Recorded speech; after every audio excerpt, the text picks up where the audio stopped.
I am in stage 2 with a lovely lesbian couple. Their negative pattern centers around sexual intimacy. Pursuer has been very supportive and physically comforting throughout all of step 5, but is unable to provide the reassurance that the withdrawer needs in order to feel safe. Pursuer feels that because sex has been missing from the beginning, she doesn't feel their relationship was ever complete.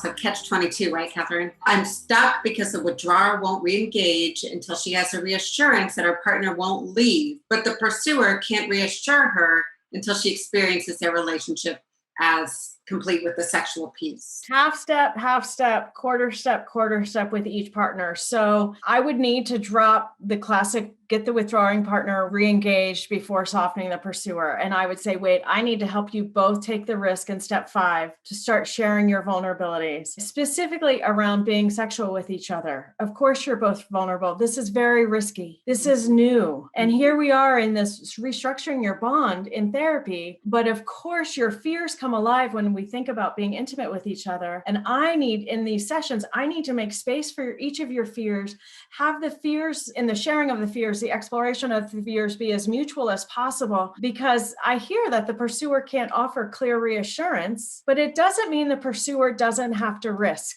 You can't leave the withdrawer holding all the risk, all the vulnerability. So if we're talking about the client change process and the steps of EFT, step 5 is intrapsychic, explore with the withdrawer. Step 6, promote acceptance from the listening partner. Ideally, step 6 is reassurance. In this case, it hasn't been, it can't be yet.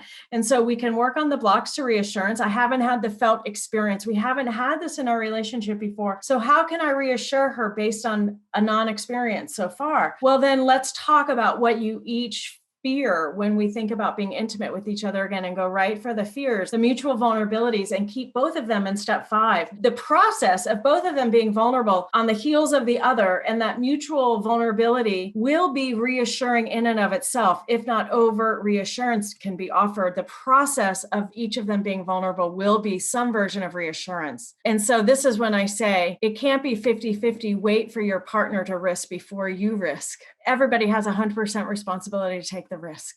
Yeah, I think this is huge. And I don't know that I've heard this anywhere else. I've heard this from you. But you actually work in step 5 with both of them at the same time. One partner says, I'm afraid. What is she? She's afraid that the pursuing partner will leave. That the pursuing partner will leave. I'm afraid that you'll leave. And you want the pursuer ideally to say, no, I'm here. I'll love you no matter what. Sex, a relationship without sex, I'm still in. But the pursuer can't say that. So it's just the pursuer's fear, the withdrawer's fear, 2 fears turn towards each other, connects.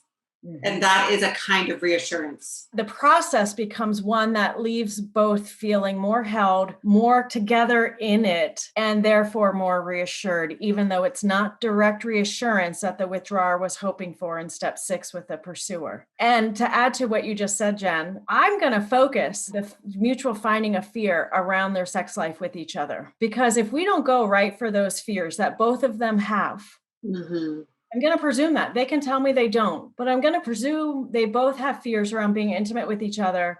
And how would it be to get those fears shared vulnerably with each other? That's what I would focus step 5 around, because that's a clinical issue. That's what they need help working on. And that's what blocks the pursuer's reassurance of step 6. Okay. All right. So you would actually frame the stage 2 a little bit differently than it's written. You would frame it around fears that come alive around sex for each of them. Yeah, they can tell me if they want to focus on other fears. But as we know, once you're working with humans' fears, it doesn't matter the content of the fear. It doesn't matter what the words are. When you're working experientially and you contact fear, it's only the brain that puts labels on it. We don't need to know if it's fear connected to sex or fear connected to something else. But since this is something they both long for, and this is becoming a block in their stage 2 change events, let's just go right into the block called we haven't had familiarity, comfort, success in being sexual with each other. And here we are both wanting that, presumably, but scared. And so let's go right for the fears. Yeah, that's great. Yeah. That's great. For more hot tips on emotionally focused therapy, go to theeftcafe.com and sign up for our newsletter where you will receive short little clips like the one you just watched.